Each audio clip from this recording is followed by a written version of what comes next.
Баршаңызға сәлем. Бүгін түрлі самсалардың, яғни түрлі формадағы самсаның несімен түйу тәсілімен үйренетін боламыз. Бір түрдегі формадағы самсадан жалыққан болсаңыздар, онда түрлі самсаларды түйіп үйреніңіздер. Өте қарапайым және жасауы өте оңай. Ол үшін тестасын дайындап алатын боламыз. Осылай сүтімізге суымызды құйып, сұйық май, дрож, тұз қосып жақсылап араластырамыз. Тұзы ерігенше. Мына жерде тұз салынғаны көрінбей қалыпты. Одан кейін ұн саламыз. Кішкене қаттылау да емес, қатты жұмсақ та емес, орташа тығыздықта қамырымызды илеп аламыз және жарты сағатқа қойып қоямыз. Жарты сағаттан кейін алып, бұл қамырларымызды біз 8-7 бөліктерге бөлеміз.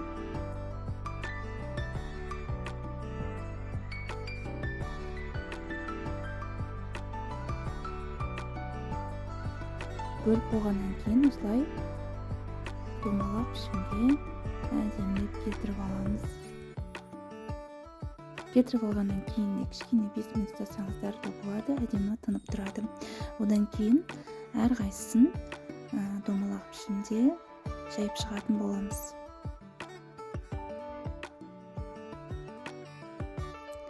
Барынша жұқа қылып жайыңыздар, сонда слоеный тесто шығады. Міне осындай шамада.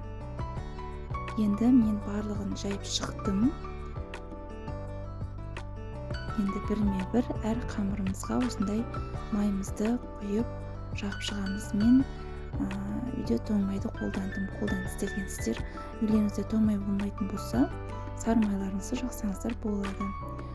Міне екінші қамырымызды үстіне қабат-қабат қылып, осылай әрқайсысын бір-біріне рет-ретімен жабыстырып шығатын боламыз, майлап. Одан кейін осылай орап шығамыз. Орап болғаннан кейін мұны холодильникте бір жарты сағат, 1 сағат көлемінде қалдырып қоямыз. Міне менің қамырым дайын болды. Енді осыны бөліктерге бөліп шығамыз.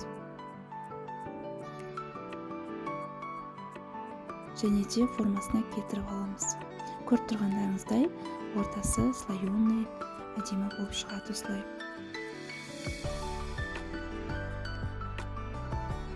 Ішіне салмасын дайындаймыз. Оған мен етті өзім қолдан турадым. Пияз, картоп, тұз және де бұрыш салып, жақсылап араластырып алатын боламыз.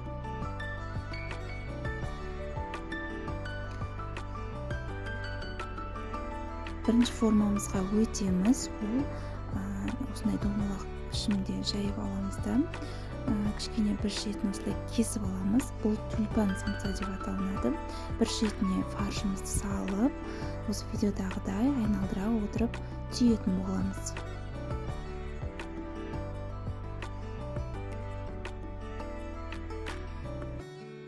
Және де осы ашық қалған түбін қолымызбен осылай түйіп шығамыз.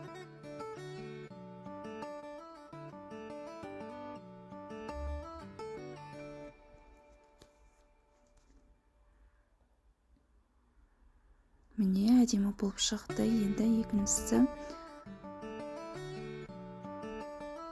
жай ғана өріп шығамыз.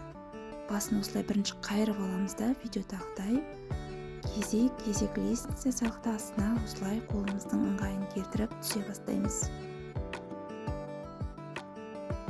Қолдарыңызды бір икемдеп алсаңыздар, өте оңай.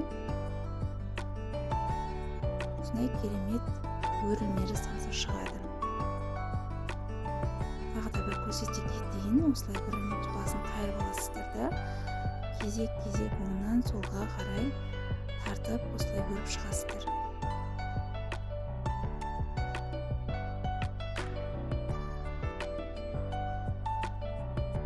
Екінші формамыз міне дайын. Үшінші формамыз кәдімгі өзіміздің бешбұрышты жиі қолданатын формамыз.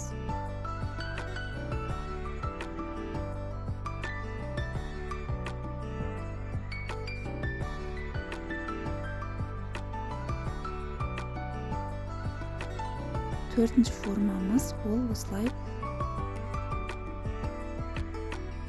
овальный күйде болады. Оны да осылай бір шетінен айналдыра отырып осылай түйіп шығамыз. Өте оңай, көріп тұрғандарыңыздай барлығы жасалуы жеңіл әрі әдемі көрінеді.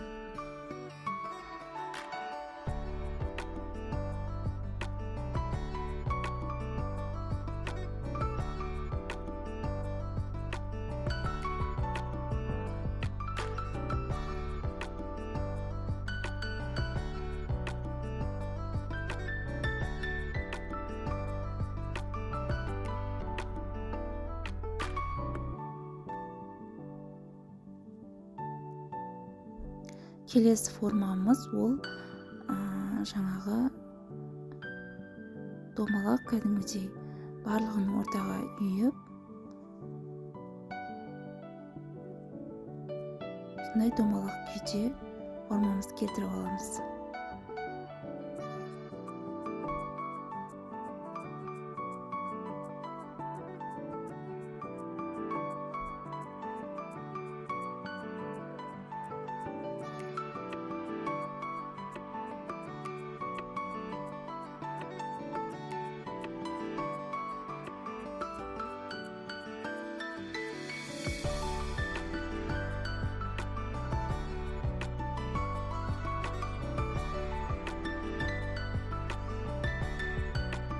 Келесі формамыз ол біздің шашлик самса деп аталынады.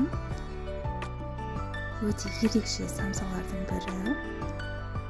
Дастарханыңыздың көркі десем болады. Осылай жаңағыдай домалақ күйге келтіреміз және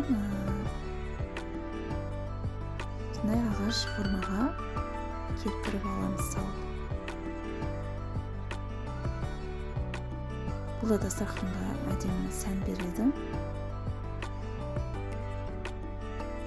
Осылай істеп көрсеңіздер болады.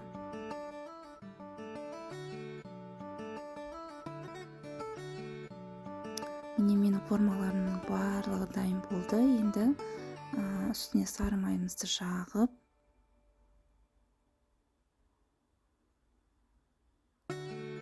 бетін сәндеуге күнжіт сеуіп, пешімізде пісіріп алатын боламыз.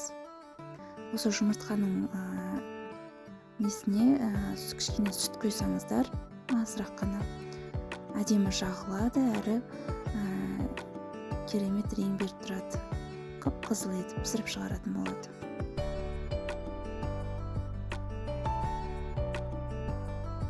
Осы менің жасап жатқан формаларым сіздерге ұнап жатқан болса, маған лайк, комментарий білдіріп, қолдап кетулеріңізді ұсынамын. Осылай жасап көріңіздер.